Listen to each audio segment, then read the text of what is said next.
सत्संगत जी, प्यार से कहना धन्यकार जी। सत्संग में पिछले कुछ घंटों से सभी भाव जो वक्ता बोले, वो चाहे साधन कुछ भी रहा हो, भजन रूप हो, स्पीच रूप हो, कविता रूप हो, तो एक ही मकसद इस इंसानी जन्म का कि ये जीवन को जीने का तरीका क्या है। ये जीना तो है, पर खुद को सिर्फ ये शरीर मान के नहीं, एक जीवन जो मिला है परमात्मा द्वारा, वो सिर्फ प्रभु परमात्मा को प्राप्त करना ही परम लक्ष्य के लिए मिला है। बाकी काम काज और जो भी इस जीवन में जीते जी होता है, वो तो साथ साथ एक स्वाभाविक रूप में हो जाता है। पर ये आत्मा का कल्याण जीते जी ही इस ब्रह्म ज्ञान द्वारा इस परमात्मा को प्राप्त करके होता है।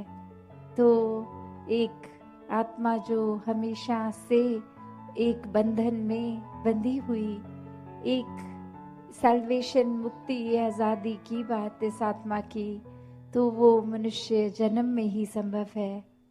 तो जीते जी समय न्या व्यर्थ किया जाए, ऐसा ही संतों ने सिखाया है।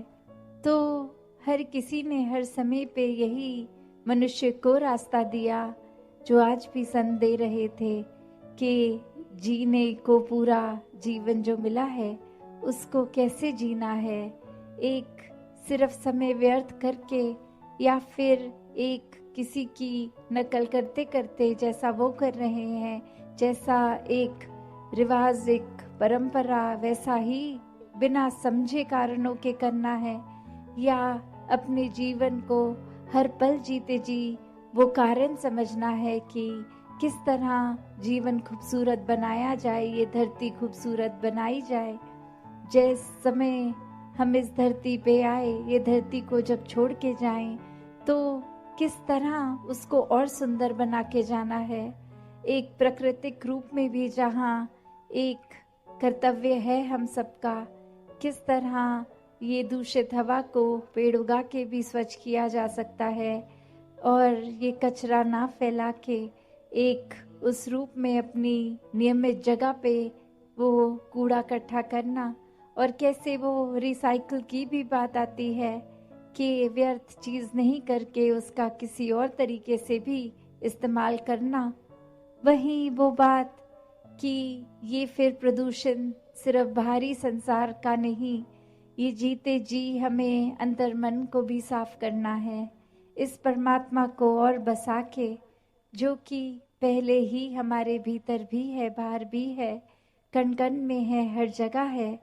तो वही उदाहरण जो एक मृग का आता है कि एक खुशबू जो उसके अंदर ही होती है, वो मृग समझता नहीं, और जगह जगह एक जंगल में ढूंढते ढूंढते कि ये खुशबू कहाँ से आ रही है, वो खुशबू तक जाने में भटकता है, और असल में तो वो कस्तूरी की खुशबू उसके अंदर ही है, उसकी नाभि से ही आ रही है।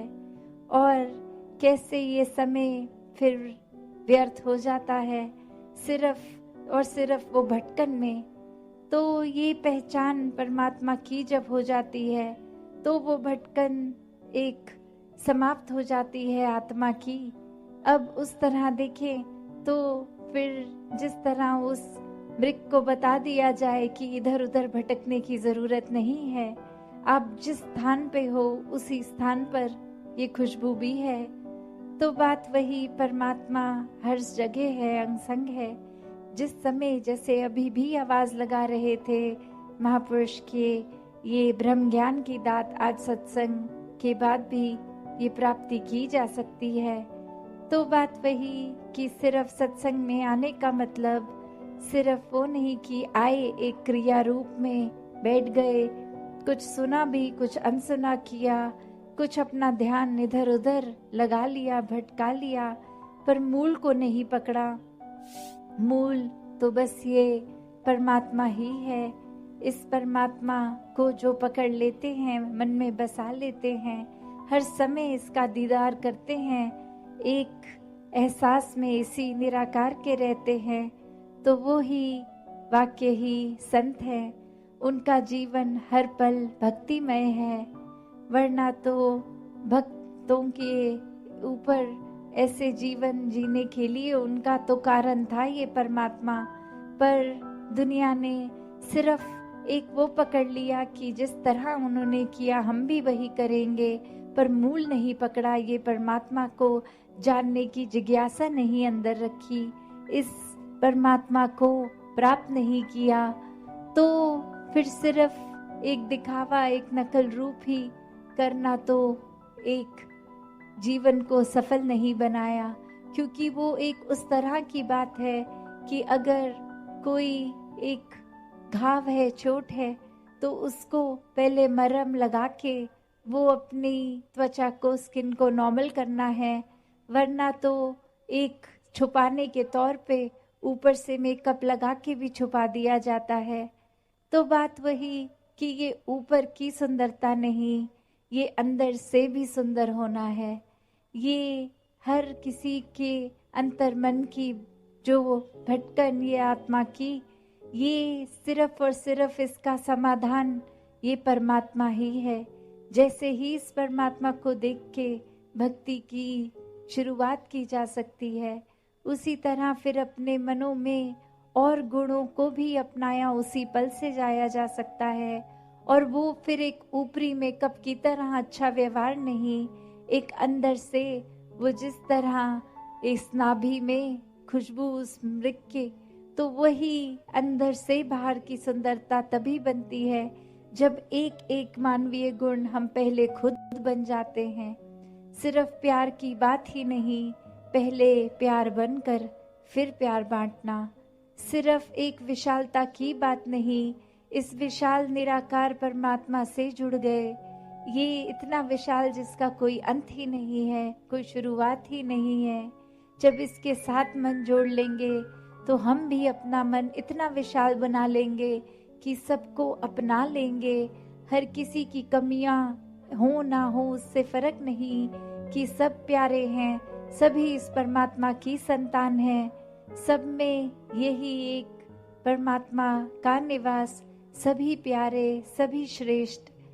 और कोई भी और फिर हम जो मानवीय गुण सोचे भी, वो स्वयं बनना बहुत ही आसान हो जाता है। सिर्फ इस परमात्मा के ऊपर अपने मन को टिकाकर वो गुण खुद ब खुद हमारे अंदर आ जाते हैं। तो ऐसा व्यवहार, ऐसा जीवन हर एक के जीवन में आना संभव है। सिर्फ और सिर्फ उसके लिए ये अपने अहंकार का त्याग करना जरूरी है। क्योंकि एक अहंकार आते ही जब ये लगता है कि हमको कोई क्या सिखाएगा, हमें तो पहले ही सब कुछ आता है, हम जिस रास्ते पे चल रहे हैं वो रास्ता ही सबसे ठीक है, और किसी के पॉइंट ऑफ व्यू, नजरिया, रास्ता तो कोई मायने ही नहीं रखता। एक हमसे ज्यादा बुद्धिमान कौन होगा, हमसे ज्यादा शारीरिक बल किसमें होगा, हमसे ज्यादा आकर्षित करने वाला अपनी बातों से एक भारी सुंदरता से कौन होगा। ऐसा करते करते अगर भाव ये अहंकार के ही हो मन में, तो फिर तो कोई क्या ही सीखेगा। जब लगेगा हमको सब कुछ आता है, तो जहाँ इस पूरे संसार से ये कण कण में ही शिक्षा है, वहाँ इस शिक्षा को एक सिर्फ किताबी तौर पे ही नहीं, जब जितना ज्यादा हम एक एक मनुष्य से, इस प्रकृति से जुड़ेंगे, ये परमात्मा के ऊपर आधारित करेंगे अपना रिश्ता, तो वाकई ही हर तरफ से शिक्षाएं मिलती रहेंगी जो जीवन में लागू करके जीवन को एक सुधारा जा सकता है, जीवन को एक सुंदरता दी जा सकती है। तो दासी और समय ना लेके इन्हीं शब्दों से अरदास इस निराकार से कि सेवा, सुमिरन, सत्संग हर एक के जीवन में आए, ये भक्ति हर किसी की और मजबूत होती चली जाए। साथ संगत जी, धन निरंकार जी।